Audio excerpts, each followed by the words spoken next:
Servus Leute, was geht und herzlich willkommen zurück zu einer weiteren Episode Battle News, insbesondere natürlich Battlefield 2042 und aber auch ein wenig Battlefield 5. Ich hoffe, euch geht's angesichts der extremen Zeiten auf jeden Fall gut und ich gebe euch mal einen kurzen Ausblick, was wir heute in diesem Video besprechen wollen. Das sind natürlich einmal die wöchentlichen Missionen, wie ihr das Ganze natürlich am einfachsten und schnellsten schafft und wie ihr euch dann den entsprechenden neuen Skin sichern könnt. Dann gebe ich einmal einen kurzen Ausblick auf den Stand der Online-Petition, also noch einmal zurückschauen auf die Refound-Action. Es gibt neue Twitch Prime Skins, auch die werden wir uns reinziehen. Einmal noch ein Blick auf die aktualisierten Portal-Modi und dann gibt es, zumindest eine leichte verhaltene Reaktion seitens DICE oder der DICE-Mitarbeiter, insbesondere auf die Feedback Loop und wann das Ganze aktiviert werden sollte. Auch darüber werden wir kurz sprechen und abschließend nochmal kurz rein in Battlefield 5 und den DBCL Cup.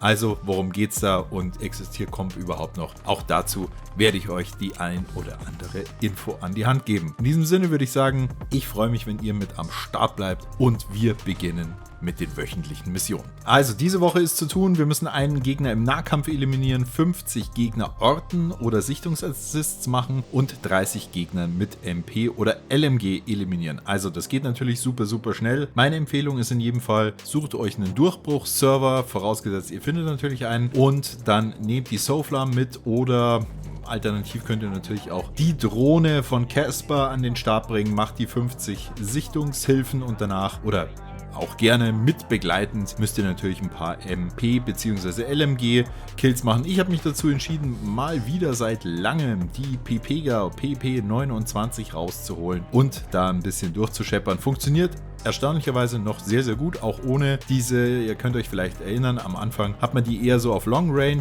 geskillt, weil die Sturmgewehre nicht funktioniert haben. Ein entsprechendes Video hatte ich euch damals erstellt. Verlinke ich an der Stelle gerne auch nochmal. Mittlerweile aber komplett auf kurze Distanz geskillt und gerade mit diesem erweiterten Magazin scheppert das Teil nach wie vor sehr gut rein und letzten Endes noch einen Nahkampf-Kill machen. Ich meine, auch den kriegt man ganz easy nebenbei hin und dann gibt es nämlich einen, wie ich finde, durchaus ganz nicen Skin für den russischen Transport-Heli. Nichtsdestotrotz, der sieht richtig nice aus und den kann man sich in Verbindung mit diesen easy wöchentlichen Missionen auf jeden Fall mal reingönnen.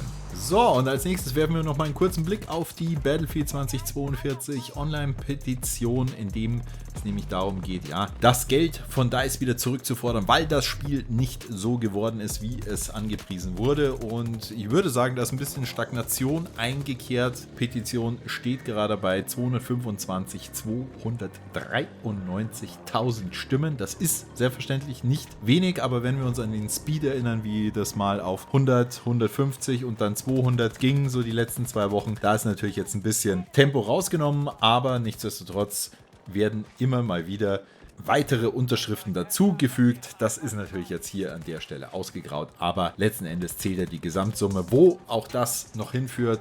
Am Ende mindestens halt ein bisschen Druck auf die Entwickler bzw. auf den Publisher. Also wir halten das weiterhin unter Beobachtung. So, und auch wenn wir Skins schon abgefrühstückt hatten, an und für sich, zumindest im Rahmen der wöchentlichen Missionen, gibt es für alle, die Twitch Prime nutzen, nochmal 3 Gratis-Skins. Einmal für Casper, einmal für das LMG und einmal für den Little Bird bzw. Nightbird Helikopter. In Summe würde ich sagen, nichts mega spektakuläres oder Außergewöhnliches. Nichtsdestotrotz, es ist natürlich gratis und getreu dem Motto, einem geschenkten Gaul schaut man nicht ins Maul, einfach online gehen, abgreifen, mitnehmen und reingönnen. Als nächstes schauen wir uns die aktualisierte Portal-Playlist rein.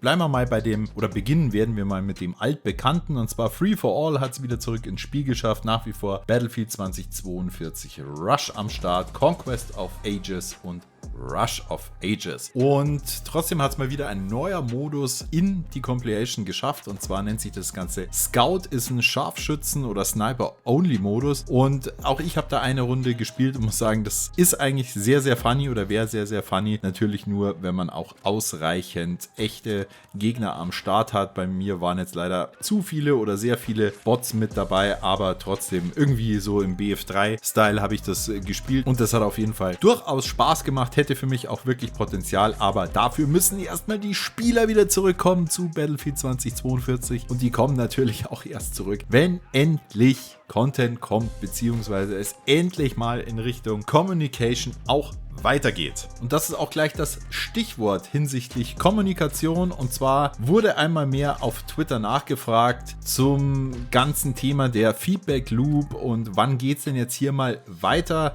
Ich blende euch den entsprechenden Tweet ein, auf den auch Freeman, unser durchaus bekannter und eigentlich auch geschätzter Community Manager Part Welsh geantwortet hat. Und zwar antwortet er, das Ganze sollte nächste Woche starten und dementsprechend, wie auch immer diese Feedback Loop aussieht und vielleicht auch schon die ein oder andere Verbesserung dann da ad hoc mit reinkommt. Wir würden uns natürlich auf jeden Fall drüber freuen, wenn wir zumindest schon mal ein Scoreboard im Game hätten. Ja, das sind wirklich Verbesserungen, die bahnbrechend sind. Ja, in, weiß ich nicht, anderen Battlefield-Teilen seit 20 Jahren Standard wie ein Serverbrowser. Aber anyway, wir wollen nicht wieder zu sehr in den Sarkasmus abgleiten. Auf jeden Fall zumindest mal ein Lebenszeichen, weil ansonsten muss man ganz ehrlich sagen, ist es sehr, sehr ruhig.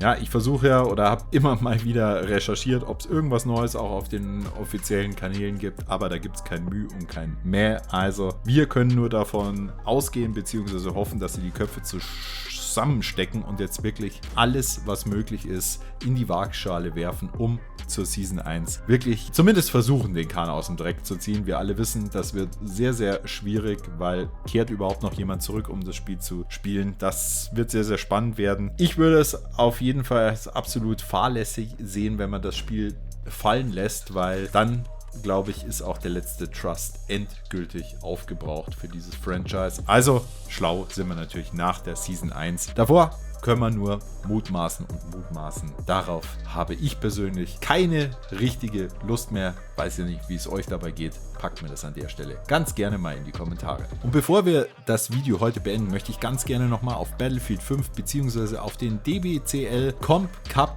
Back to Battlefield 5 eingehen.